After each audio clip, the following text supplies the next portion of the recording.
আত-তাকাসুর, আত-তাকাসুর মানে সম্পদ নিয়ে, প্রাচুর্যতা নিয়ে, অর্থ নিয়ে বাড়াবাড়ি করা, গর্ব করা, অহংকার করা।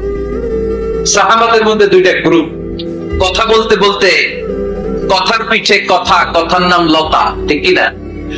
কথা বলতে বলতে ঝগড়া লেগে গিয়ে দুই গ্রুপ। এক গ্রুপ বলে আমরা বেশি সম্মানিত, আরেক গ্রুপ বলে তোরা না আমরা। একদল বলে আমাদের ওটের সংখ্যা বেশি, তোমাদের এত ওট নাই। আরেক দল বলে আমাদের ছাগলের সংখ্যা বেশি, তোমাদের এত ছাগল নাই। আরেক দল বলে আমাদের দলে নেতা খেতার সংখ্যা বেশি, তোদের দলে কোনো নেতা নাই। এই কথা নিয়ে ঠেলাঠেলি আছে না নাই? তার মানে সাহাবারা দুনিয়ার ভোগের সামগ্রী, দুনিয়ার সম্পদ, ক্ষমতা নিয়ে পরস্পর ঝগড়া শুরু করে দিল। সাহাবীদের সাথে বিষয়টা মানায় না। সাহাবীদেরকে শিক্ষা দেওয়ার মাধ্যমে গোটা বিশ্বের জন্য আল্লাহ মেসেজ হিসেবে ওই মুহূর্তে সূরাটা নাজিল করে বললেন, আল্লাহুমুত তাকাসুর হাত্তা যুরতুমুল মাকাবির। পড়েন আল্লাহু আকবার। আল্লাহ বললেন আল্লাহুমুত তাকাসুর, সম্পদের প্রাচুর্য তোমাদেরকে পাগল বানিয়ে দিয়েছে। এই সম্পদের প্রাচুর্যতার কথা, মোহের কথা তোমরা বলতে পারবে না যতক্ষণ না তোমরা কবরে যাবা। কই যাবা? কথা বলে। একদিন মাটির ভেতরে হবে ঘরে মোনামার, কেন বাঁধো দালান ঘরে মোনামার, কেন বাঁধো দালান ঘর।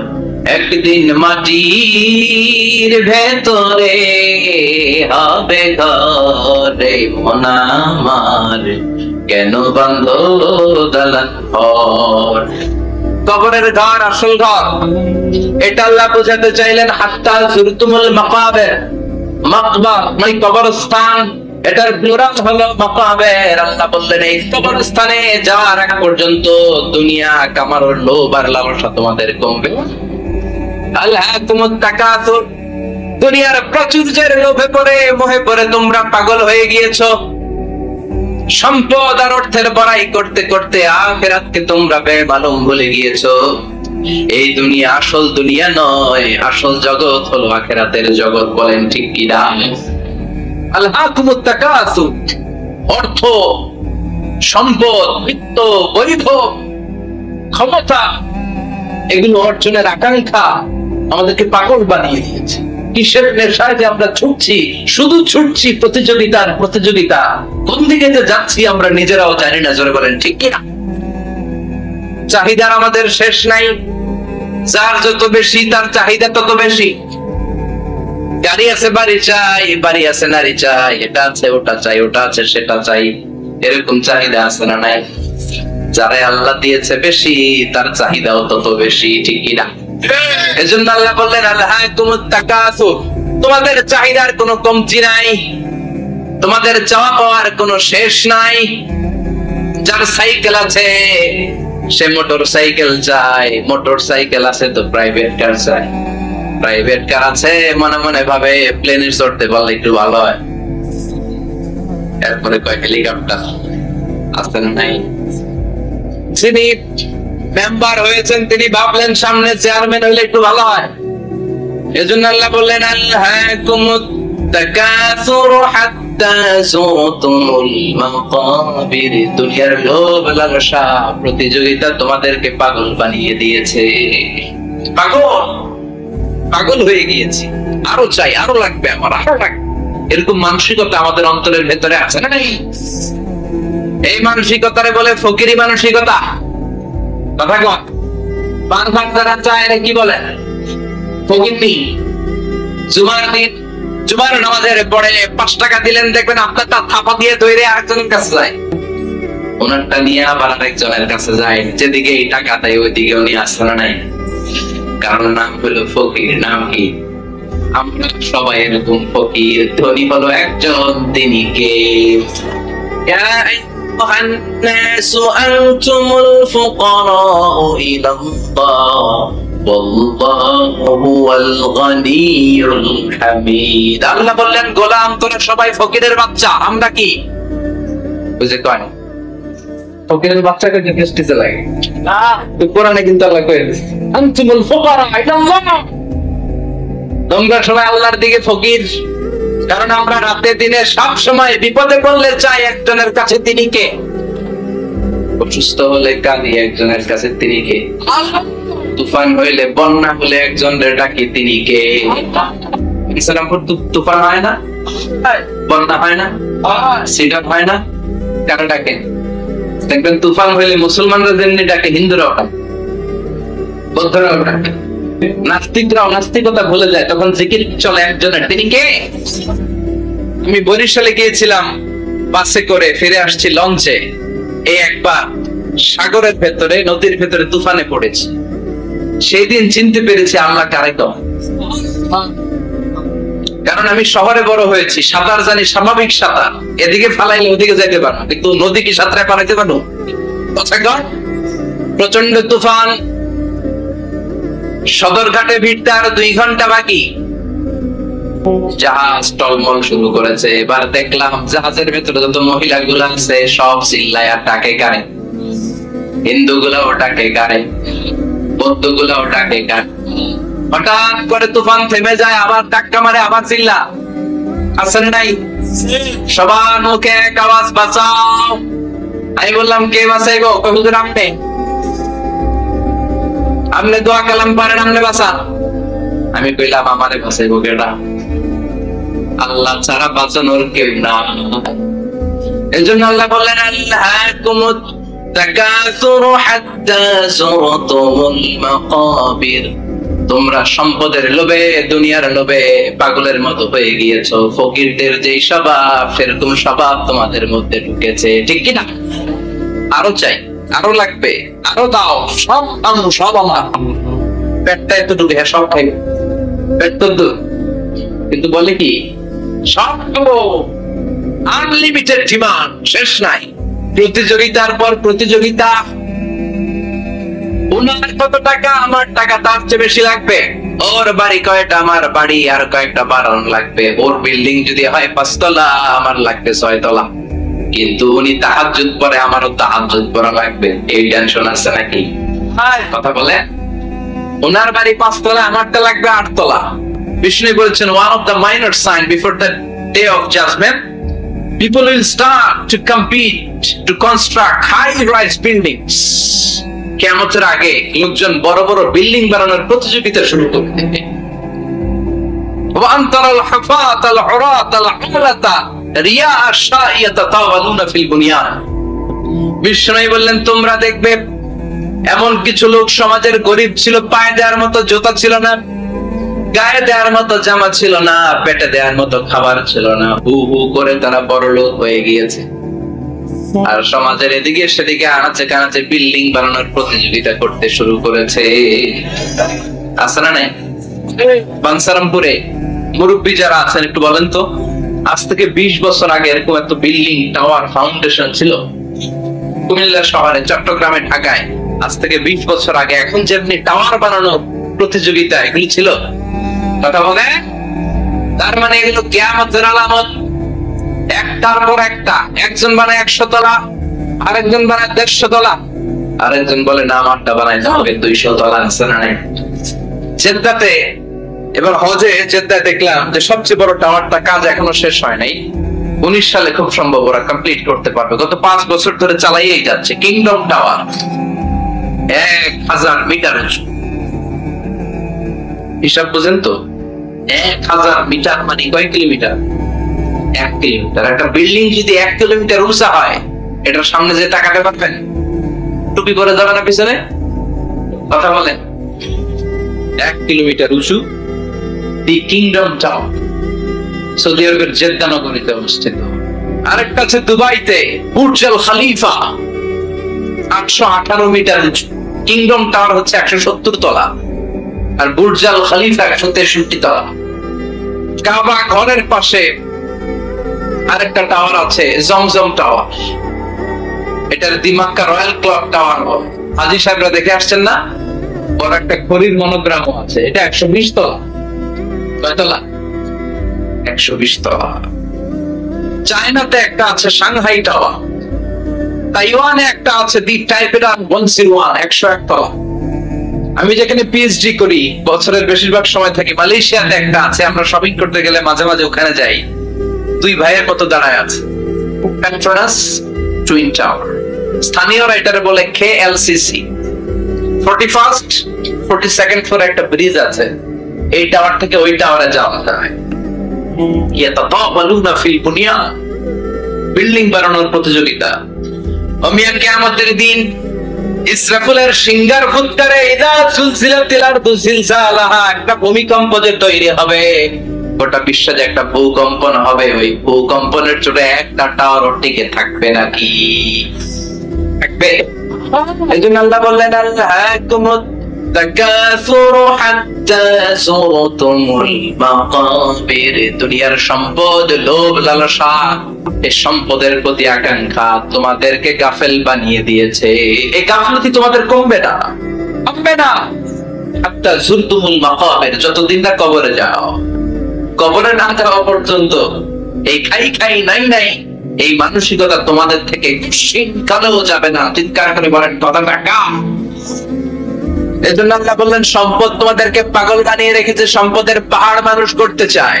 আরব বিশ্বের ধনকুবেরদের সম্পদের তালিকা দেখলে আপনি অবাক হবেন। প্রিন্স ওয়ালিদ বিন তালাল, বর্তমান যেটা আছে MBS বলে ওরে সংক্ষেপে MBS, মোহাম্মদ বিন সালমান, সম্পদের কোনো অভাব নাই। ওয়ালিদ বিন তালাল আরেক ধনকুবের, আগের বাদশাহ আব্দুল্লাহর ভাগিনা। তার একটা প্লেন আছে, পার্সোনাল জেট প্লেন। এই প্লেনটা 70% মেড অফ গোল্ড, 70% স্বর্ণ দিয়ে বানানো। কেমন ইমাজিন, কল্পনা করতে পারেন? গত 2 বছর আগে আমি ব্রুনাই গিয়েছিলাম একটা প্রোগ্রামে। ব্রুনাইতে আছে পৃথিবীর সবচাইতে বড় প্যালেস, রাজপ্রাসাদ, নাম ইস্তানা নুরুল ইমান। প্রায় 2000 কক্ষ আছে ওই রাজপ্রাসাদের ভেতর। এটার মালিক হচ্ছে ব্রুনাইয়ের বাদশাহ সুলতান হাসান আল বালখিয়া। গ্র্যান্ড হায়াত নামে একটা হোটেল আছে, ওইটার মালিক। ওনার সংগ্রহে 500টা রোলস রয়েস গাড়ি আছে, 6টা। এক একটা গাড়ির দাম কমসে কম 10 কোটি টাকা। আচ্ছা, একজন মানুষের পুরো ফ্যামিলি নিয়ে চলতে ফিরতে মজমাস্তি করতে কয়টা গাড়ি লাগে? একটা গাড়ি, 2টা গাড়ি, সর্বোচ্চ 3টা গাড়ি, ঠিক কিনা? সে তার সংগ্রহে 500 রোলস রয়েস গাড়ি রেখেছে। আর Lamborghini, Ferrari, Porsche, Maybach, Bugatti, Range Rover, Volkswagen, BMW, Mini Cooper, Mercedes Benz, এই ব্র্যান্ডের গাড়ির কোনো অভাব না। আরো লাগবে তো, আরো লাগবে। কোথায়? রেঞ্জ রোভার বেরিয়েছে নতুন নিউ ব্র্যান্ডের, BMW 9 সিরিজ কোথায়? আরো গাড়ি লাগবে। এরকম মানসিকতা আজ আরবের ধনকুবেরদের মধ্যে আছে। এজন্য আল্লাহ বললেন খবরদার, সম্পদ তোমাদেরকে পাগল বানিয়ে দিয়েছে। আলহাকুমুত তাকাসুর, এই সম্পদের মায়া কোনোদিন তোমাদের কমবে না। হাত্তা যুরতুমুল মাকাবির, যতদিন না তোমরা কবরের ভিতরে ঢুকবা। ইসলাম সম্পদ উপার্জন করতে বাধা দেয় না, তবে সেটা হতে হবে হালাল পন্থায়, ঠিক কিনা? কারণ হালালে বরকত দিয়েছে কে? হারামে কোনো বরকত আছে? আচ্ছা বলেন তো, গরু খাওয়া হালাল না হারাম? কুকুরের গোশত খাওয়া? বাংলাদেশে কি বেশি বেশি গরু জবাই হয় না কুকুর? গরু। গরু বছরে বাচ্চা দেয় কয়টা? একটা। কুকুর বাচ্চা দেয় কয়টা? 6টা 7টা, অনেক গরু। তারপরেও বাংলার জমিনে গরু বেশি না কুকুর বেশি? সুবহানাল্লাহ বলবেন না? গরু খাইলামও বেশি, গরু জবাই করলামও বেশি, আবার গরু বাচ্চাও দিল কম। কুকুর খাইলাম না, কুকুর জবাইও করলাম না, কুকুর বাচ্চা দিল অনেক, কিন্তু কুকুর কম, গরু বেশি। কারণ গরু খাওয়া হারাম, আর হালালে বরকত ঢুকিয়ে দিয়েছে। এজন্য আল্লাহ বললেন গোলাম, হালালে বরকত, হালাল পন্থায় কোটি কোটি টাকার মালিক হওয়ার ইসলামে বাধা নাই। তবে নিসাব পরিমাণ সম্পদ হলে যাকাত দিতে বলেছে কে? وفي أموالهم حق للسائل والمحروم, তোমার সম্পদের মালিক শুধু তুমি নও, না খেয়ে থাকা সমাজের গরিবদের ওই সম্পদে ভাগ আছে না নাই? অনেকে যাকাতের শাড়ি দেয়, যাকাতের লুঙ্গি দেয়। যাকাতের শাড়ি বলতে, যাকাতের লুঙ্গি বলতে কোন লুঙ্গি নাই, ঠিক কিনা? যাকাত হচ্ছে এমন পরিমাণের সম্পদ আপনি একজনকে দিয়ে দিবেন ওই সম্পদ পেয়ে জীবনে আর কোনোদিন যেন তার আরেক জায়গায় জাকাতের টাকা নিতে হাত পাতা না লাগে। কিন্তু জাকাতের শাড়ি দেয়, আছে না নাই? পত্রিকায় বিজ্ঞপ্তি দেয়, আবার ওই শাড়ি আনতে যায় পদপৃষ্ট হয়ে লোকজন মারা যায়, একদম টাকা হাতা ছাড়া নাই। এজন্য আল্লাহ বললেন, খবরদার, সম্পদ উপার্জন করো, কিন্তু নিসাব পরিমাণ সম্পদের মালিক হলে যাকাত দিবা। ওয়াল্লাযীনা ইয়াকনিজুনা الذهب والفضة ولا ينفقونها في سبيل الله فبشرهم بعذاب أليم। যারা সম্পদের মালিক হয় কিন্তু আমার রাস্তায় যাকাত দেয় না, ও নবী, তাদেরকে আপনি কঠিন আযাবের সুসংবাদ দেন। পড়েন নাউযুবিল্লাহ। ওমি আযাবের কি সুসংবাদ হয় না দুঃসংবাদ? কিন্তু আল্লাহ সুসংবাদ বললেন কেন? কারণ আযাবটা বড় কড়া। যাকাত যারা দেয় না, ব্যাংক ব্যালেন্স করে, এফডিআর করে, সঞ্চয়পত্র কিনে রাখে, ফ্ল্যাটের পর ফ্ল্যাট কিনে রাখে, জমির পর জমি কিনে রাখে, যাকাত দেয় না, ওদের শাস্তি হবে ভয়ঙ্কর। শাস্তির তীব্রতা বোঝানোর জন্য আল্লাহ বললেন সুসংবাদ। ছেলে পরীক্ষায় ফেল করেছে, গণিত পরীক্ষায়, মা বলে ফেল করছস, তোর বাপে কেমন মাইট দিবে, মাইট খেয়ে মজা টের পাবে। মাইট দিলে কি মজা লাগে না ব্যথা লাগে? কথা কর তো, মা তোর কয় মজা নয়, মজা টের পাবে। তার মানে মাইটটা খুব কড়া মায়ের হবে, কড়া। আল্লাহ বললেন কারণের দিকে তাকা, যারা সম্পদের যাকাত দিস না, কারণের দিকে তাকা। সাইয়েদনা মুসা আলাইহিস সালামের চাচাতো ভাই মুসা আলাইহিস সালাম বললেন, কারণ যাকাত দাও। কই কেন দিম? কারণ আল্লাহ তোমারে সম্পদ দিয়েছে। কারণ বলে কোন আল্লাহ তাআলা আমারে সম্পদ দেয় নাই। ইন্নামা উতিতুহু আলা ইলমিন ইনদি, আমার বুদ্ধি খাটিয়ে সম্পদের মালিক আমি হয়েছি। আমার ব্রেন খাটাইছি মিয়া, বুদ্ধি খাটাইছি, মাথার গাম পায়ে ফেলে আমি সম্পদ কামাইছি, কোন যাকাত টাকা দেব। সাইয়েদনা মুসা আলাইহিস সালাম বললেন, দাওয়াত দেওয়ার দায়িত্ব আমার, দাওয়াত দিলাম, যাকাত দাও, তাহলে কঠিন আযাব তোমার উপর চেপে বসবে। কারণ বলে পারলে তুমি শাস্তি নিয়ে আসো। সাইয়েদনা মুসা আলাইহিস সালাম আল্লাহরে বললেন, আল্লাহ, অনেক আমি দাওয়াত দিলাম, গরিব দুঃখীদের মাঝে যাকাত দেন, আপনি শাস্তি পাঠান। রব্বুল আলামিন বললেন, কিছুক্ষণের মধ্যে পুরো জমিনটা কারণ তার সম্পদ সহ সব কিছুকে মাটিতে দাবিয়ে দিবে। ফাখাসাফনা বিহি ওয়া বিদারিহিল আরদ, হঠাৎ করে পুরো জমিন কারণের সম্পদ সহ মাটিতে টান দিতে লাগলো। আমি জায়গাটা নিজে দেখে এসেছি। আমি মিশরের পড়াশোনা করেছি, তো মিশরের কায়রোতে ছিলাম। কায়রো থেকে প্রায় 100 মাইল দূর হবে একটা শহর আছে ফাইউম। এই ফাইউম শহরে বহাইরা কারুন, কারুনের সব সম্পদ সহ বাড়িঘর সহ জমিন যেখানে দাবিয়ে তাকে জমিনের ভেতরে গর্ভস্থ মাটির ভেতরে ঢুকিয়ে ফেলেছে, ওই জায়গাটা আজও ঠিক ওই রকম আছে। ওখানে একটা লেক হয়ে গিয়েছে, হ্রদ। মিশরের এখন মাছ ধরে। জমিন তাকে ভিতরে টানতে লাগলো, হাঁটু পর্যন্ত টেনে ফেলার পরে সে বলে আমি উঠে যাব। কোমর পর্যন্ত মাটির ভেতরে গেড়ে গেল, সে বলল আমি বেঁচে যাব। এবার গলা পর্যন্ত যখন দেহটা মাটিতে দেবে যায়, এবার হাত তুলে বলে, মুসা, সব সম্পদ তোমার, আমারে বাঁচাও। এমন ভালো মানুষ সোজা আঙ্গুলেরই সব সময় উঠে না। ও মুসা, সম্পদ না, আমারে বাঁচাও, বাঁচতে চাই। সাইয়েদনা মুসা বলে, তার টাইম ইজ আপ, সময় শেষ। এজন্য আল্লাহ বললেন, আলহাকুমুত তাকাসুরু হাত্তা যুরতুমুল মাকাবির, দুনিয়ার প্রাচুর্যতা তোমাদেরকে মোহাচ্ছন্ন করেছে। আমরা মোহের মধ্যে পড়ে আছি, ঠিক কি না? আমাদের চলাফেরা, কথাবার্তা, লাইফস্টাইল দেখলে মনে হয় না যে আমরা মনে হয় হাজার বছর রাজত্ব করতে আমরা এসেছি। কেউ আমাদেরকে থামাতে পারবে না, কোনদিন আমাদের মরণ হবে না। চিল্লায় বলেন ঠিক কিনা? এই দুনিয়াটা আসল জীবন না, আসল জীবন কবরের জীবন। এই দুনিয়ার দৃষ্টান্ত আল্লাহর কাছে হলো 4টা স্বর্ণের টুকরার মতো, 3টা লাশের মতো। স্বর্ণের টুকরা কয়টা, লাশ কয়টা? বনি ইসরাইলের জামানাতে 3 জন যুবক কর্মের সন্ধানে, কাজের সন্ধানে বেরিয়েছিল। হঠাৎ করে তারা এক গুপ্তধন পেয়ে যায়। গুপ্তধনে তারা পেয়েছে 4টা বড় বড় স্বর্ণের টুকরা। কয়টা? মহা খুশি, খুশিতে বাকবাক। চিন্তা করলে আমরা আজীবন খেয়ে পড়ে চলে যেতে পারবো, কিছুই করা লাগবে না।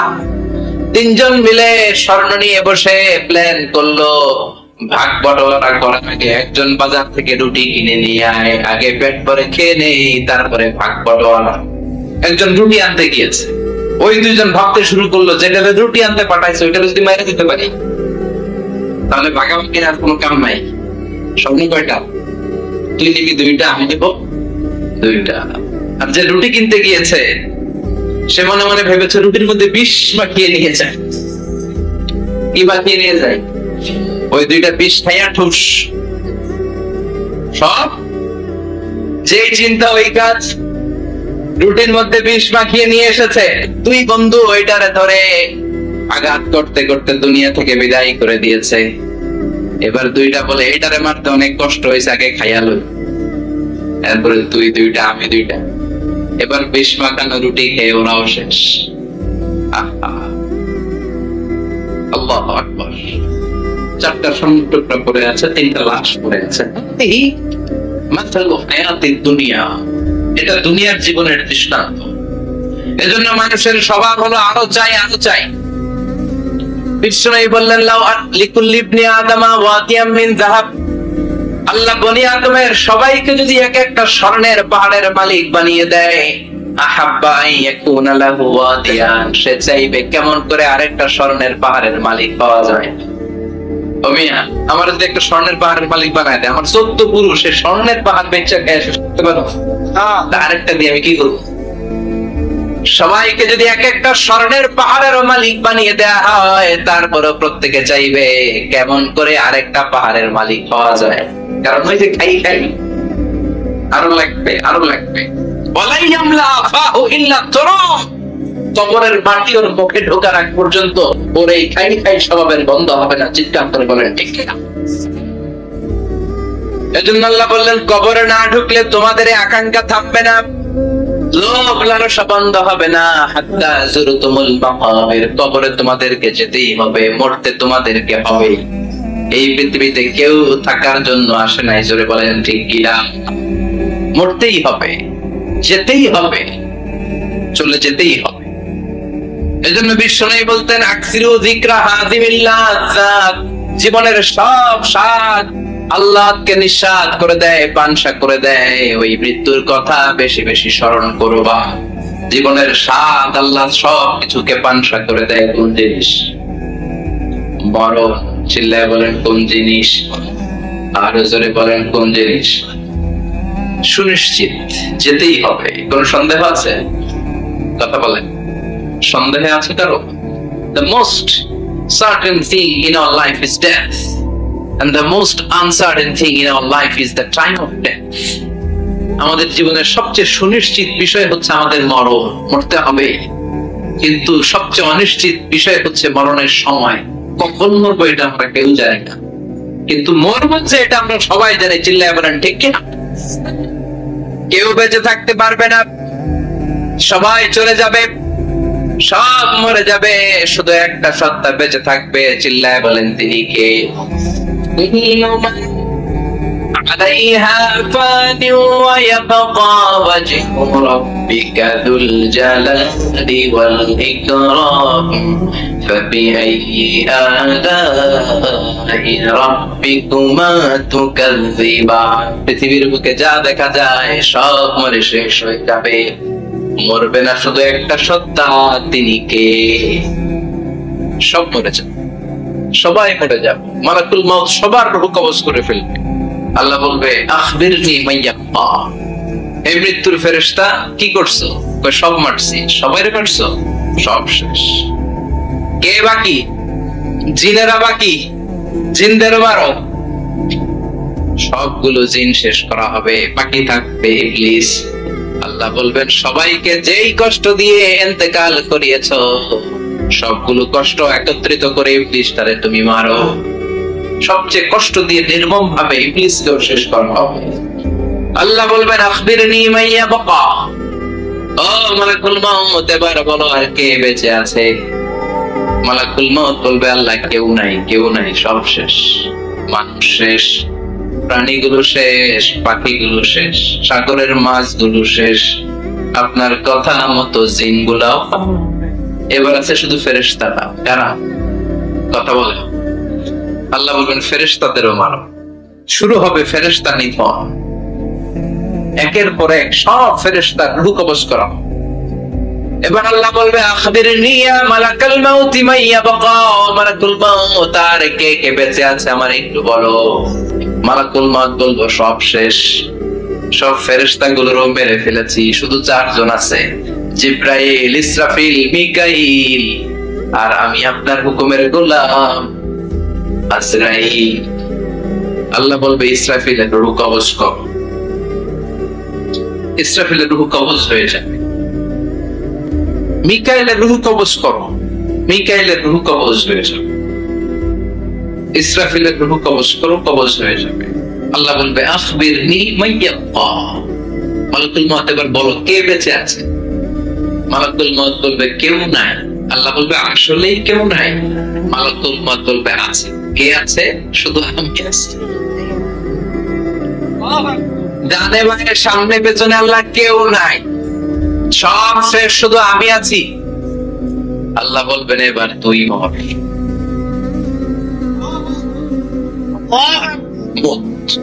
ইয়া মালাকুল মৃত্যুর ফেরেশতা, এবার তুই মর।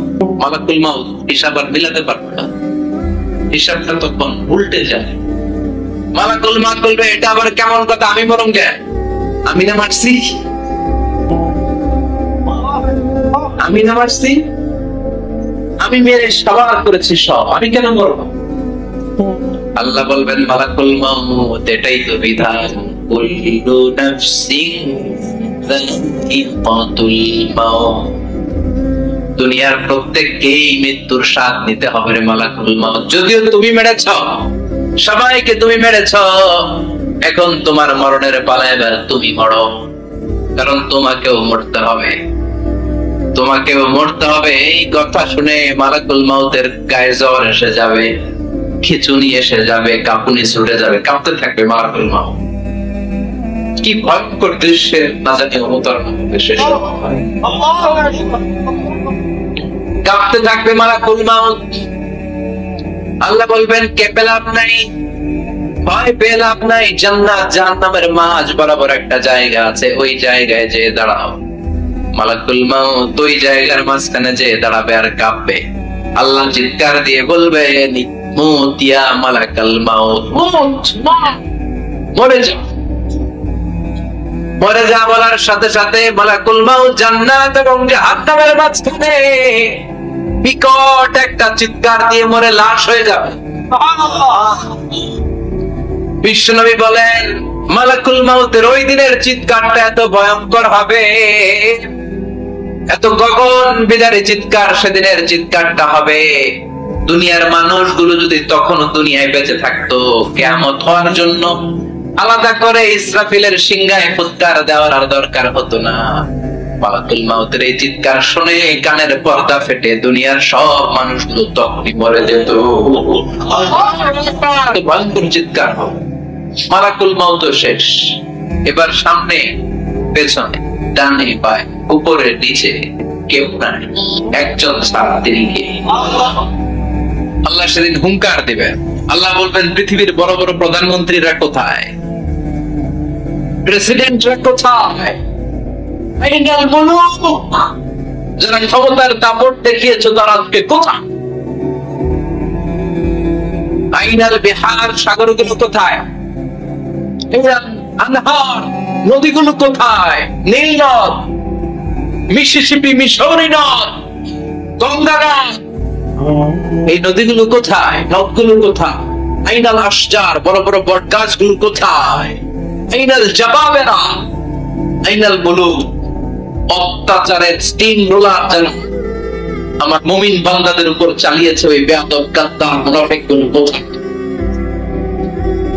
ডানে বায়ে কেউ নাই, আল্লাহ একাই হুঙ্কার দিবেন।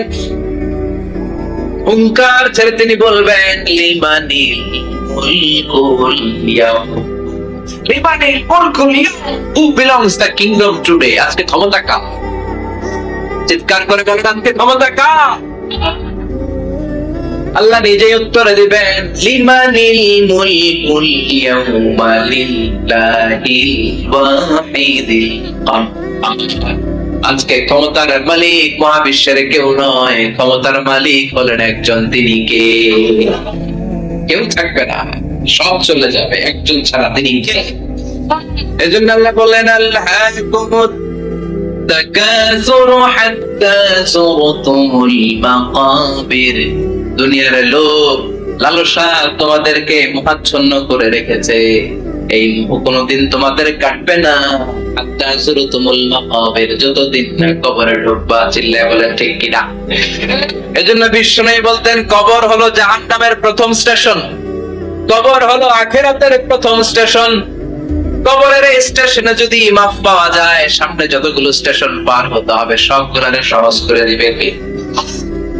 আর কবরের স্টেশনে যদি গন্ডগোল লাগে, সামনে আরো গন্ডগোল আছে, বেশি না কম?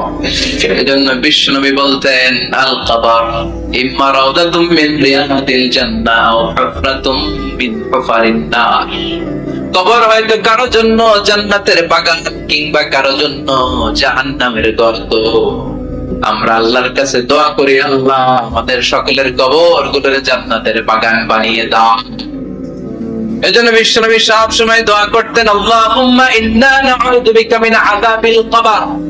ও আল্লাহ, কবরের আযাব থেকে তুমি আমাদের বাঁচাও, পড়ে না আমি। বিশ্বনবী বলতেন, আমি দেখেছি কবরের মধ্যে তোমাদেরকে প্রশ্ন করা হবে, কবরে তোমাদের পরীক্ষা নেওয়া হবে। পুরো দুনিয়াটাই যেমনি পরীক্ষা, আখিরাতের প্রথম স্টেশন কবরেও পরীক্ষা আছে না নাই? প্রশ্ন আছে না নাই? কয়টা? জোরে বলেন। মুমিনদের জন্য 4টা, কাফিরদের জন্য 3টা। ভালো করে জানেন, চিল্লায় বলেন, মুমিনদের জন্য কয়টা, কাফিরদের কয়টা? প্রশ্নপত্র ফাঁস করে দিছে কি? কথা কম। এরপরও যদি ফেল করি, দোষ কার? দোষ আমাদের, আমাদের দোষ। কবর দেওয়ার পরে 40 কদম যখন আত্মীয়রা চলে যায়, 2জন ফেরেশতা আসবে, বসাবে। এই ঘটনাটা আমারও ঘটবে, আপনারও ঘটবে, বিশ্বাস হয়? প্রস্তুত আছেন তো? বসিয়ে দেওয়া হবে। মুমিন বান্দাকে প্রথম প্রশ্ন করবে, আমার রব্বুক, তোর রবের নাম কি? মুমিন বান্দা বলিষ্ঠ কণ্ঠে বলে দিবে, আল্লাহ আমার রব, এই রবই আমার সব। পড়ে, আল্লাহ আমার রব, এই রবই আমার সব। দমে দমে তনু মনে তারিও, তোমার দুনিয়াতে আমি যেদিকে তাকাই, কতই নেয়ামতে ডুবে আছি সবাই। বাপ্পা খালির গানে শুনি তাসবিহ কর, তাসবিহ কর, আল্লাহ আমার রব, এই রবই আমার সব। পড়েন আমিন। আমরা যেন আল্লাহ বলিষ্ঠ কণ্ঠে বলতে পারি, আল্লাহ আমার রব, তুমি কবুল করো। পড়েন আমিন। প্রথম প্রশ্ন খালাস। দ্বিতীয় প্রশ্ন, আমা দীনুক, তোর দিনের নাম কি, ধর্মের নাম কি? চিৎকার দিয়ে আমরা বলবো আমাদের ধর্মের নাম। তৃতীয় প্রশ্ন করা হবে, মান হাদার রাজুল, দেখো তো এই লোকটারে চিনো কিনা, এই লোকটারে চিনা চিনা লাগে কিনা। আমরা বলবো, চিনি মানি, এই লোকের জন্য আমরা দুনিয়াতে সব করতে রাজি ছিলাম। এই লোকের জন্য আমরা দেহের প্রাণ ঢালা উচ্ছ্বাস ছিল আমাদের হৃদয়ে। আমাদের দেহের রক্তটুকু বিলিয়ে দিতে আমরা পৃথিবীর বুকে কোনটা বোধ করি নাই। চিল্লায় বলেন ঠিক কিনা?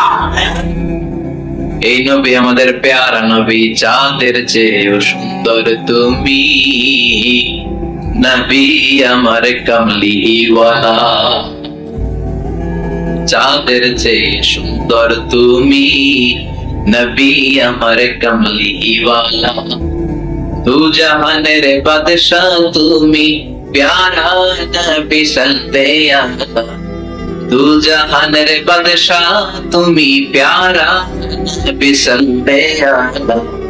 যাদের যে সুন্দর তুমি, নবী আমার কামলিওয়ালা।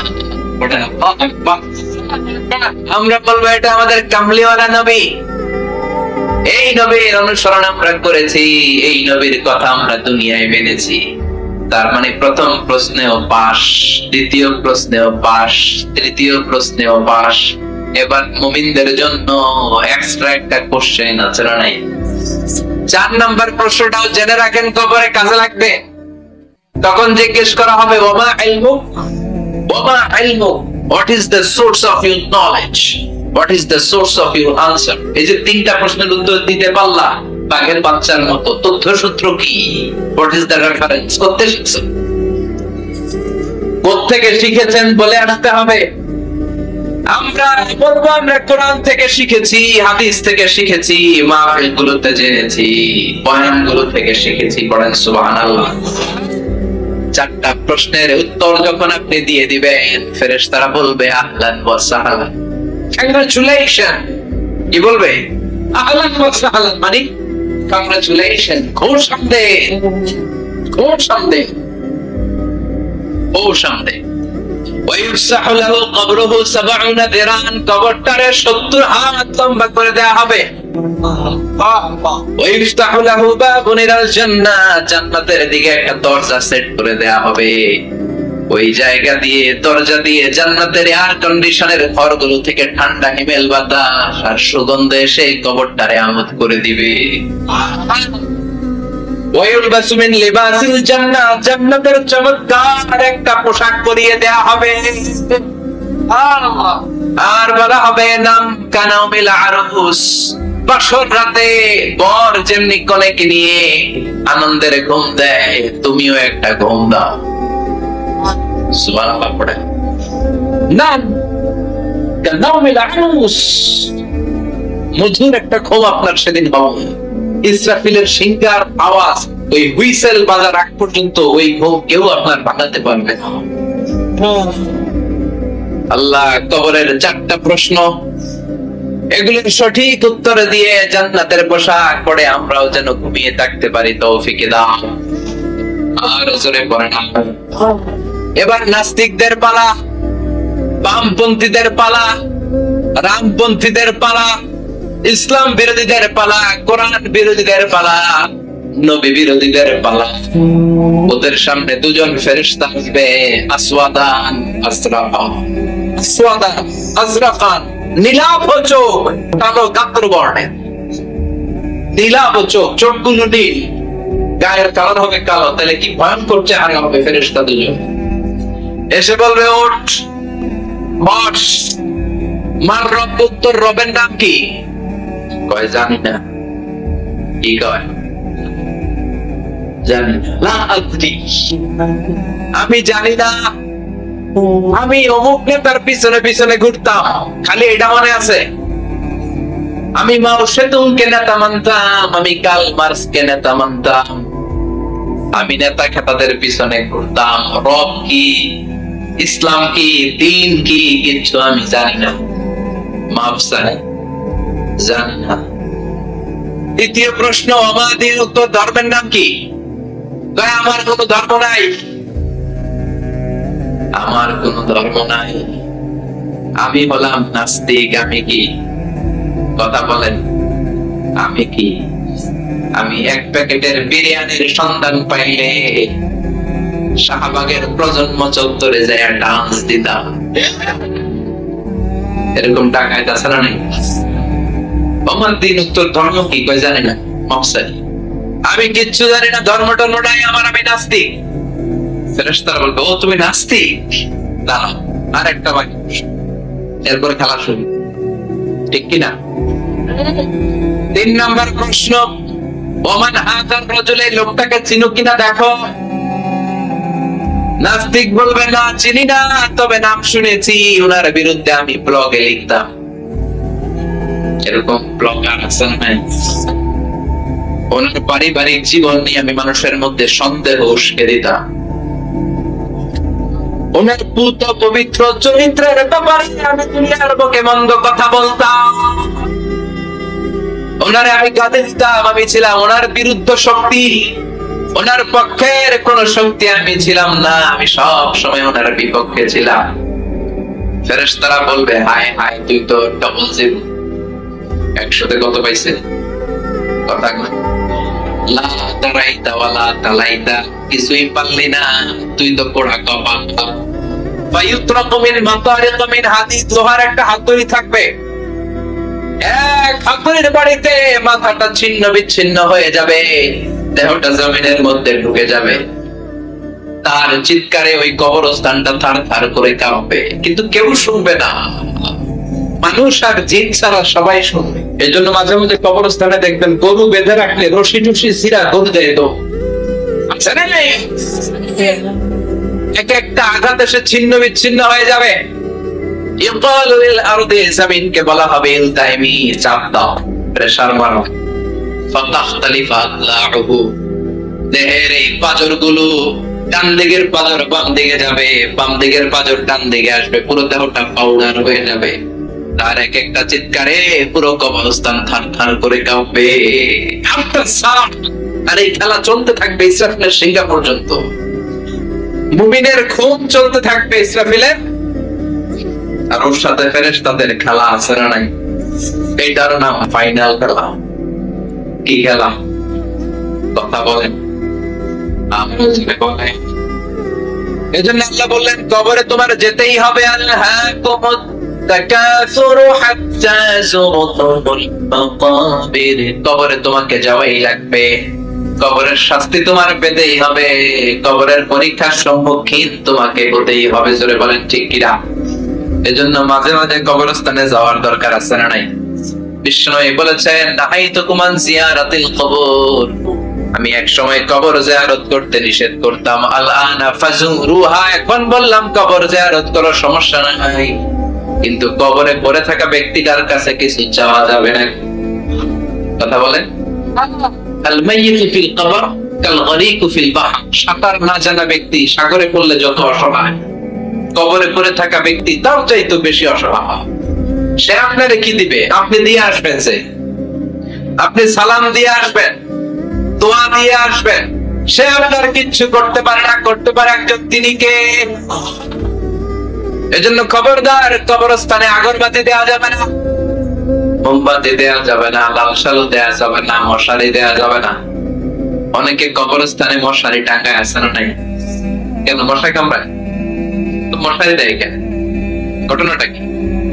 দেখবেন যে বেয়াদবটা কবরস্থানে যে মশারি দেয়, মাজারে মশারি দেয়, ওর বাপের মশাই খায়, ওর মায়ের ডেঙ্গু, কামড়াইতে কামড়াইতে ওর মায়ের ডেঙ্গু জ্বর, ওর বাবারে কামড়ায় মশাই খায়, মারে মশাই খায়, মা বাবারে মশারি না দিয়ে মাজারে দিয়ে আসে।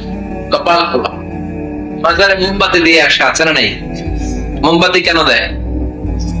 ভিতরে আলো নাই নাকি? কপাল খোলা। মোমবাতি দিবেন যেখানে ইলেকট্রিসিটি নাই, যেই ঘরে আলো নাই ওই ঘরে আলো দিলে আপনার বাবার কবরে আলো দিয়ে দিবে কে? আর মাজারে যায় মোমবাতি দেয়, ছাগল দেয়, গরু দেয়, মানত করে, আছে না নাই? মানত করতে হবে একজনের নামে, ইন্নী নাযারতু লিররহমানি সাওমা, আল্লাহ ছাড়া কারো নামে মানত করা চলবে। এজন্য খবরদার, কবর জিয়ারত করবে। এজন্য কবরে গেলে মনটা নরম করে দেয় কে?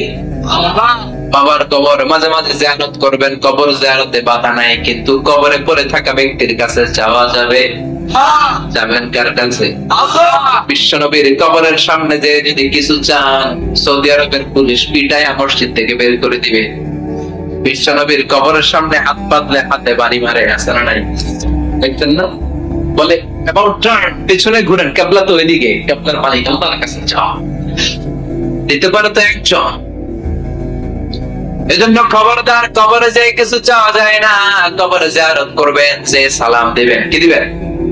আসসালামু আলাইকুম আহলা দিয়া মিনাল মুমিনিন ওয়াল মুসলিমিন ওয়া ইন্না ইনশাআল্লাহু বিকুম লাহিকুন আনতুম লানা সালাম ওয়া নাহনু লাকুম তাবা ইয়ারহামুল্লাহু আল মুস্তাকদিমিন মিন্না ওয়াল মুস্তাখিরিন নাসআলুল্লাহ লানা ওয়া লাকুমুল আফিয়া।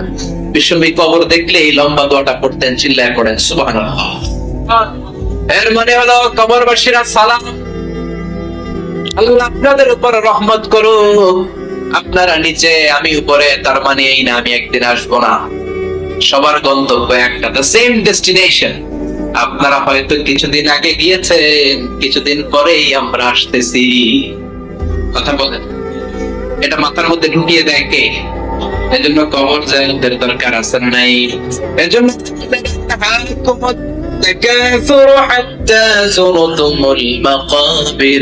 দুনিয়ার ভোগের সামগ্রী তোমাদেরকে পাগল বানিয়ে দিয়েছে, কবরে না ঢোকা পর্যন্ত তোমাদের এই গাফলতি কোনদিন শেষ হবে?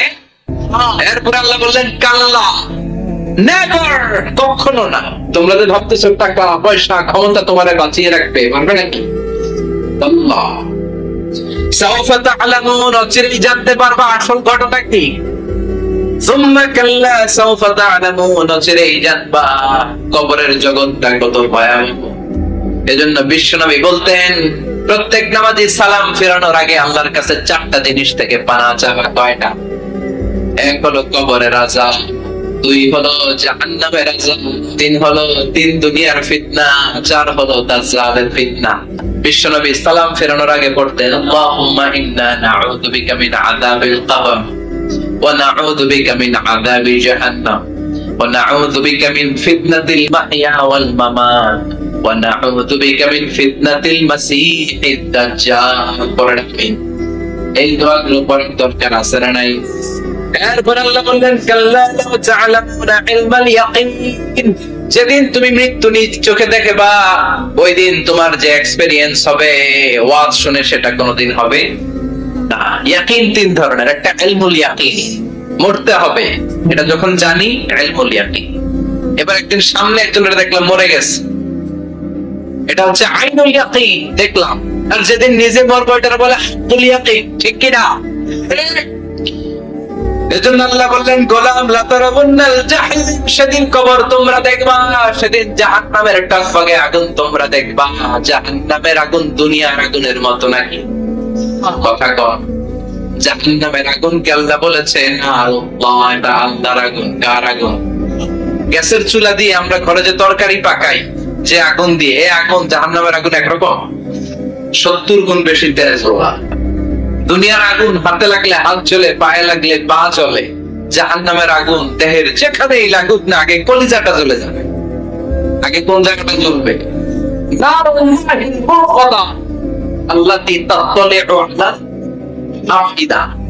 আগে কলিজাটা ছাড়খার। সেদিন তোমরা সেই ভয়ঙ্কর দোজখ দেখবা। সুম্মা লাতারাবুন্নাহা আইনাল ইয়াকিন, চাক্ষুষ দেখবা। সুম্মা লাতুসআলুন্না ইয়াওমাইযিন আনিন নাঈম, সেদিন আল্লাহর দেয়া সবগুলো নেয়ামতের ব্যাপারে তোমাদের জিজ্ঞেস করবে কে? লাতুসআলুন্না ইয়াওমাইযিন আনিন নাঈম। বিষ্ণুনবী একদিন রাতের বেলা ক্ষুধার্ত, প্রচন্ড ক্ষুধা, ক্ষুধার চোটে ঘর থেকে বের হয়ে দেখে আবু বকর ও বাইরে, ওমর ও বাইরে। ঘটনা কি? হোয়াট এ কোইন্সিডেন্ট, কেমনে মিলাই গেল? বিষ্ণুনবী বললেন আবু বকর বাইরে কেন? নবী ক্ষুধা। ও মার, তুমি তো এই টাইমে বাইরে থাকো না, বাইরে কেন? ঘরে খাওয়ান নাই? বিশ্বনবীর পেটেও খাবার নাই। বিশ্বনবী বললেন চলো এক আনসারী সাহাবীর বাড়িতে যাই। যে দেখেন সাহাবী বাড়িতে নাই, ফ্যামিলির লোকদের জন্য কুয়া থেকে পানি আনতে গেছে। পানি এনে দেখে বিশ্বনবী আর আবু বকর ওমর দাঁড়ানো। সাহাবী বলে ও নবী, গভীর রাতে আপনি আমার বাড়িতে এসেছেন, আমার যে সৌভাগ্যবান, এই মুহূর্তে পৃথিবীতে কেউ নাই। ও নবী কি মেহমানদারি করব? বিশ্বনবী বললেন যা আছে তাই নিয়ে আসুন। সাহাবা খেজুর বাগান থেকে খেজুরের ডাল ভেঙে আনলেন। ওই ডালের মধ্যে বিশ্বনবী কত প্রামাণ্য বর্ণনা দিচ্ছেন। বিশ্বনবী বললেন খেজুরের ডালে আছে কিছু কাঁচা খেজুর, কিছু পাকা খেজুর। আমরা 3 জন মিলে টানাটানি করে খেতে লাগলাম, ক্ষুধায় অস্থির। আমাদের সামনে ছাগল জবাই করা হলো, আগুনে ঝলসে গোশতগুলো দেওয়া হলো, 3 জন মিলে ভাগ করে খেলাম। বললাম আবু বকর, এতক্ষণ ক্ষুধার্ত ছিলা, ক্ষুধাতে ছিল কে? এখন তোমার পেটে ক্ষুধা আছে নাকি? কয় নাই। এই নিয়ামত তোমার দিল কে? সুম্মা লাতুসআলুন্না ইয়াওমাইযিন আনিন নাঈম। বিশ্বনবী বললেন ও আবু বকর, এই যে নিয়ামত এই মাত্র খেলা, এই নিয়ামতের ব্যাপারেও তোমারে জিজ্ঞেস করবে কে? তাইলে প্রতিটি নিয়ামতের ব্যাপারে ইন দ্য ডে অফ জাজমেন্টে প্রশ্ন আছে নাই? নিয়ামত আল্লাহ আমাদেরকে কম কম দিছে, তাই না? কথা কম, কথা কম। ঠিক যেই মুহূর্তে আমরা এখন সুস্থ, অসুস্থ হয়ে হসপিটালে পড়ে আছে, আছে না নাই? মৃত্যুর সাথে কঠিন পরিস্থিতিতে পড়ে আছে, এরকম আছে? এজন্য আল্লাহ বললেন ওয়া ইন তাউদ্দু নি'মাতাল্লাহি লা তুহসুহা, এত নিয়ামত দিয়েছি গুণে শেষ করা যাবে না। কিয়ামতের দিন এই নিয়ামতগুলোর ব্যাপারে পাই টু পাই আমাদের কাছে হিসাব চাইবে কে? কথা কোন? পাঁচটা বিষয়ের হিসাব চাইবে। নাম্বার 1, হায়াতিহি ফিমা আফনা, তোমার জীবনটাকে তুমি কোন কাজে লাগিয়েছো? এটা হচ্ছে কমন কোশ্চেন। কবরের প্রশ্ন আমাদের 4টা, আর কিয়ামতের ময়দানে কয়টা? কথা কম। নাম্বার 1, জীবন দিয়েছে, জীবন কোন কাজে লাগিয়েছো? নাম্বার 2, জীবনে যে যৌবন আছে যৌবনটারে কোন কাজে লাগিয়েছো? ঠিক কি না? যৌবনের ইবাদত আল্লাহর কাছে বড় প্রিয়। যুবক যারা নামাজ পড়ে, বুড়ো হলে নামাজ পড়তে না পারলেও আমল নামায় নামাজের সওয়াব দিবে কি? সুবহানাল্লাহ বলবেন না? পেনশন স্কিম, এটা কি বলে? After service appreciation. 30 বছর গভর্নমেন্ট জব করার পরে বয়স হচ্ছে 60, আর করতে পারেন, তখন একটা বান্ডেল, এক বান্ডেল টাকা আপনারে দিয়ে পেনশন স্কিম। জাতিকে সাথ দিয়েছেন, এখন পারেন না, তারপরও টাকা আছে না? এটাকে বলে আফটার সার্ভিস অ্যাপ্রিসিয়েশন। এত সার্ভিস যে দিয়েছেন, অ্যাপ্রিসিয়েশন। এজন্য যুবক যারা এখন নামাজ পড়ো, ইসলামের পক্ষে থাকো, বুড়ো বয়সে কোমরে ব্যথার কারণে নামাজ পড়তে না পারলেও পেনশনের মতো আমল নামায় সওয়াব দিবে কি? হিউম্যান অ্যানাটমি নিয়ে গবেষণা করলে আপনি পাগল হয়ে যাবেন, হয়রান হয়ে যাবেন।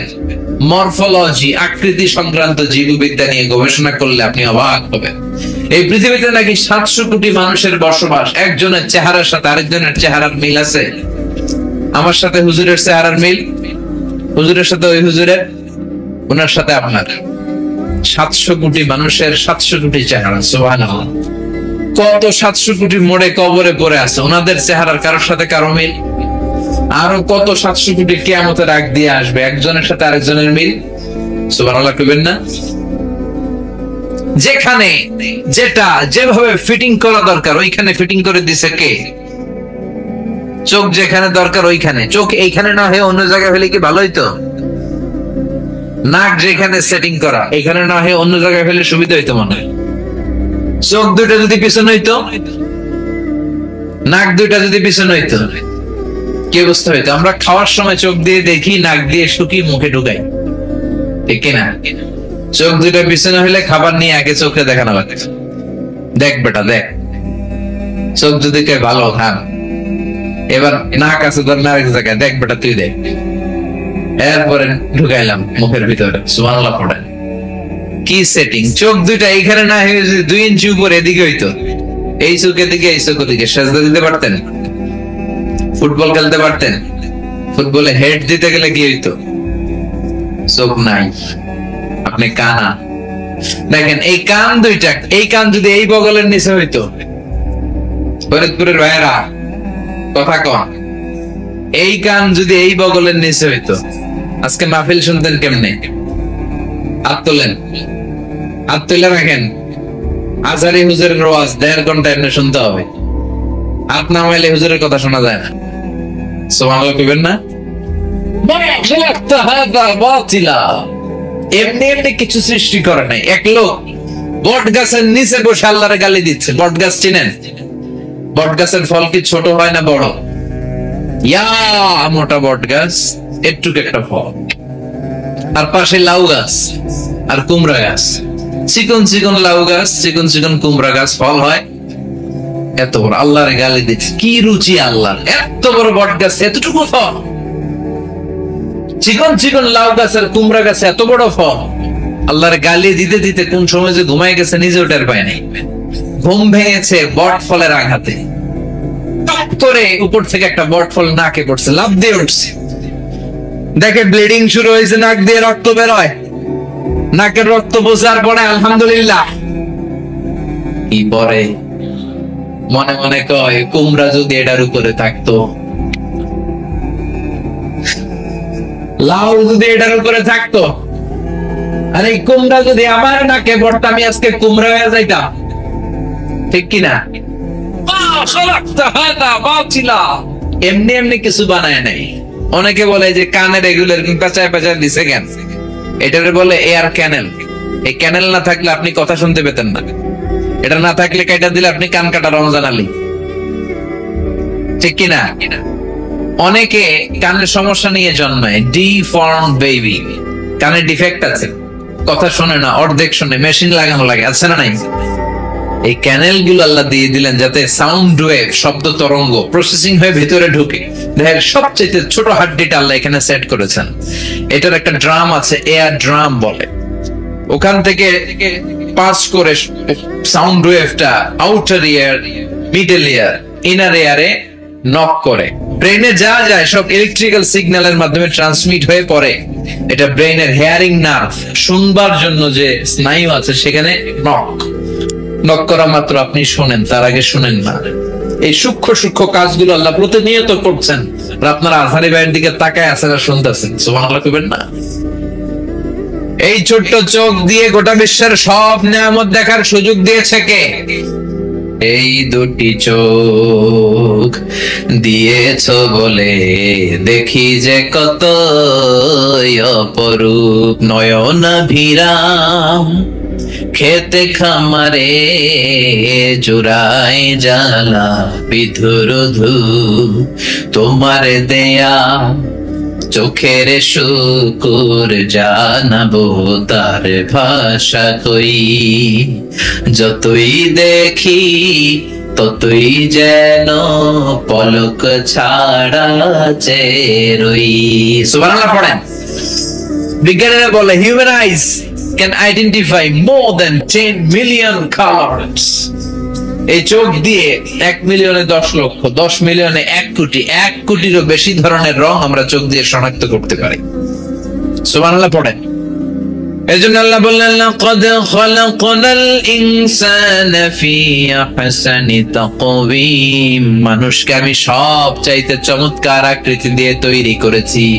আবার আল্লাহ বললেন ওমিন আয়াতিহি خلق السماوات والأرض واختلاف ألسنتكم وألوانكم إن في ذلك لآيات للعالمين. سبحان الله পড়েন। আল্লাহ বলে আমার অভিনব সৃষ্টি, আকাশ সৃষ্টি, জমিন সৃষ্টি, গায়ের রঙের ভিন্নতা, ভাষার ভিন্নতা। সুবহানাল্লাহ। আমরা বাংলাদেশের কোন ভাষায় কথা বলি? আপনি কি মনে করছেন সারা বিশ্বে এটা দিয়েই কথা কয় সবাই? আমেরিকায় কোন ভাষায়? আফ্রিকাতে সোহাইলি, মালয়েশিয়াতে ভাষা মালায়া, আপাকাবা বা এক্সিহানা। তো এই যে এক এক দেশে এক এক ভাষা, এই ভাষার যে এত ভিন্নতা হয়, মানুষ যে এত ধরনের হয় আমি জানতামই না। আমার প্রথম দেশের বাইরে সফর ছিল 2008, সেই থেকে প্রায় 1 যুগ এখন চলছে ধারাবাহিক। গোটা বিশ্বটাকে হাতের মুঠোয় নিয়ে দেখতে হলে দেশের বাইরে ভ্রমণের কোনো বিকল্প নাই। আপনি ঘুরলে আপনার চোখ খুলে দিবে কে?